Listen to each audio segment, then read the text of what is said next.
Hey guys, welcome back to Lee's RCs. We're going to try to get this Jeep body mounted on the frame that we have. So when all our axles and everything else, motor, ESC, servos, all that comes in, we'll be ready to rock and roll on this guy. So let's see if we can get this thing mounted.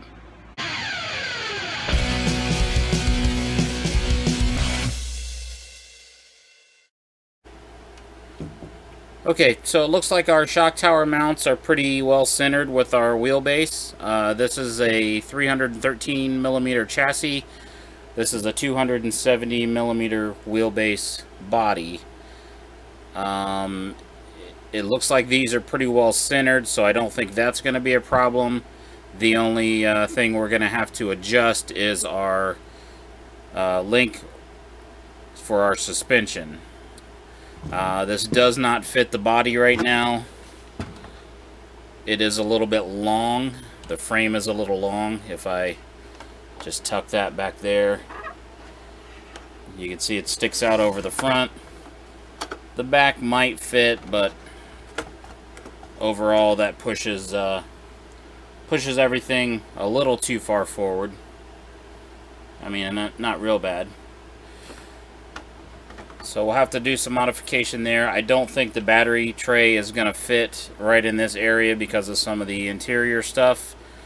So I'm going to take off the battery tray.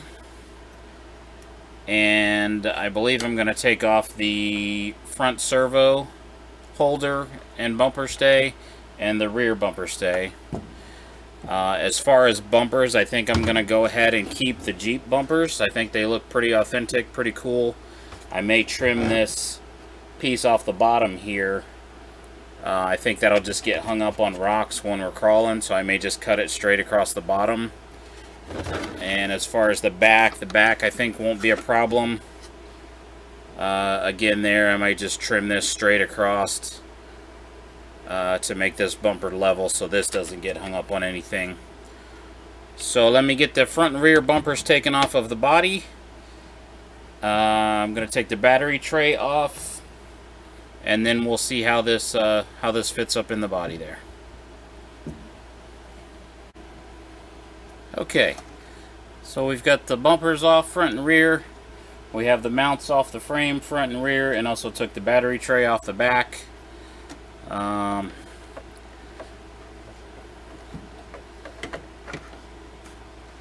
it's a little too wide in the back. It's a little too narrow in the front, but I think we could probably squeeze this together just a little bit, and that'll fit up in there.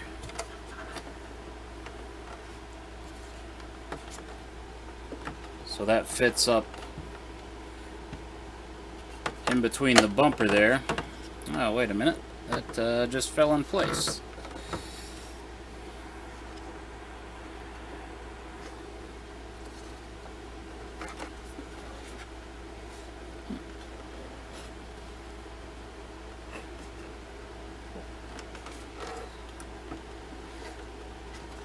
Okay, well that kind of just dropped in place with taking the front and rear supports off, the bumper stays. The front I had to pinch together just a little bit to get inside the channel here. The back is actually too big, but I think we can fix that.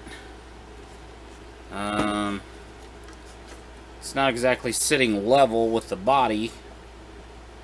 It's not horrible, but I'd like to see it a little more level. But it doesn't look like we have a whole lot of room between our transfer case and our body right in this area. There is probably, I'd say maybe 1/8 of an inch, 1/4 of an inch. So if we could get that to come down and touch, then maybe this would be a little more level. We've got plenty of room under our rear shock towers, so I think those would be good. It looks like it's wide enough. We could get shocks on both sides. Doesn't seem like a problem for space there. Alright guys, in order to get this frame to sit a little bit more level, I'm going to cut some off the back here to get this frame to drop down, because once it drops down it seems to be pretty nice if I pick the front up.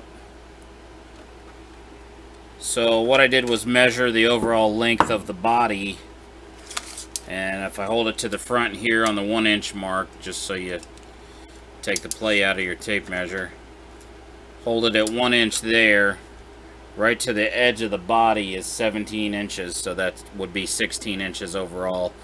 So I'm going to measure out my frame and cut my frame to 16 inches, and then we'll see how it fits down in there. Alright guys, so I got the back of the frame cut off. Ended up cutting it 16 inches from the beginning of the frame here to the end of the frame here. It sits fairly level with the body now. It's not perfect, but it can still go down more in the back. I've still got clearance here by the shock towers, but the problem now is that it's hitting right here at the transfer case. So I'm going to look in the interior and see. I think I can maybe trim out just a little bit of the green part here, and then I might have to trim a little bit here for the drive shaft. The drive shaft isn't touching right now. It's actually, it's got clearance. If you can see, there's clearance under there. But if I do come down any more in the back, it probably will touch. So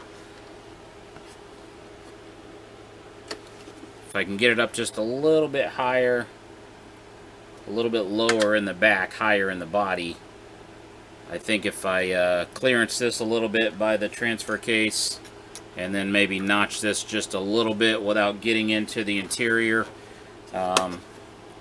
looks like that's where the hump is for the center console and everything. So as long as I'm cutting into the green part here,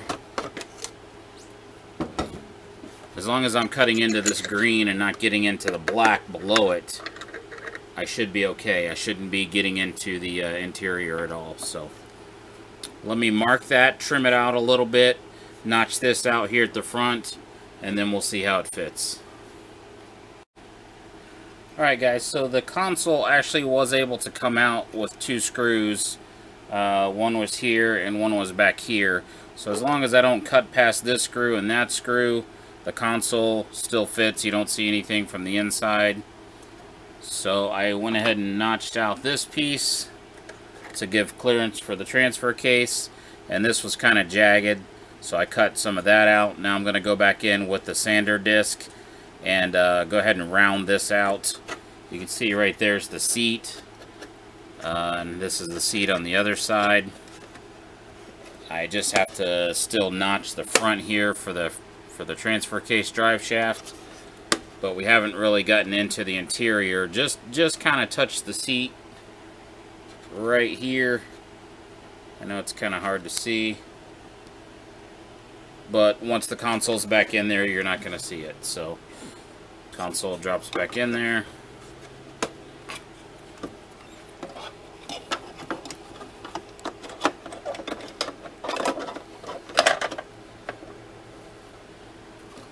Two screws will go back in, and you won't see the hole at all. So alright guys, we got the frame down in there. It still needs to drop just a hair more if we can get it in the back. I'm hitting these body mounts now. So what I did was just make a mark with my silver Sharpie where the body mounts are. There and there.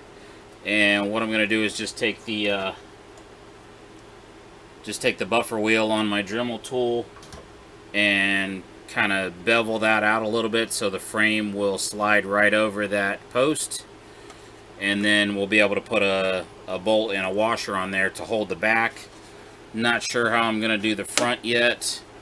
I may modify this servo mount. I think I can get the servo mount back in there.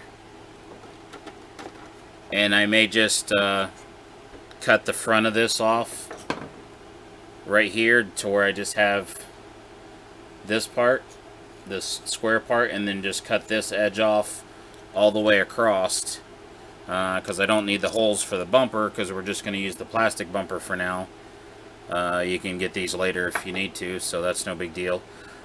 I'm going to hold off on that right now, but I'm going to try and notch the back real quick to get that to sit down and see how that looks. Alright guys, so I got my frame notched a little bit right there, you can see, and on this one I'm just going to get a small Allen and a washer like so to hold down the back. The frame sits pretty level now. It's a little higher in the back, so what I'm going to have to do to level it up, I think, is just raise the front end up.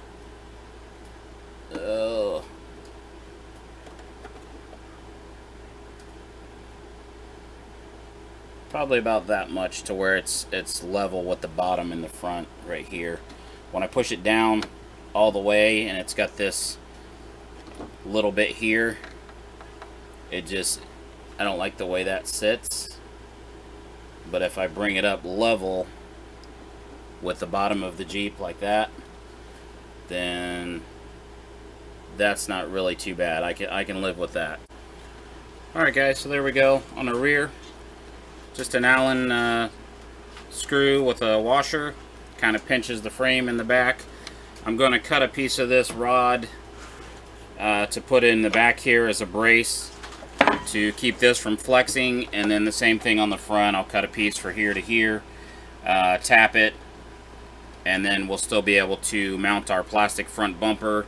And then I'm not going to be using, I don't believe, this front piece. I was going to modify this front piece, the servo mount, but I may just order a different type of servo mount for the front. So that's going to be it for today. We'll get this mounted all the way. I'll recap on the next video, but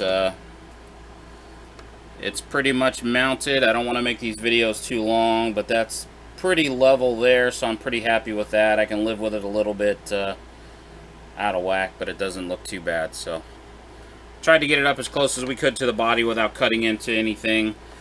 We've got the hole there for the clearance for the transfer case all the way around, like so. So we've got all our clearance in here. Nothing's hitting now. And when we put our console back in from inside, you won't be able to see anything through the hole there. So that's it for this episode, guys. Thanks for watching. Follow along with the build. Get out there and run, and we'll see you next time.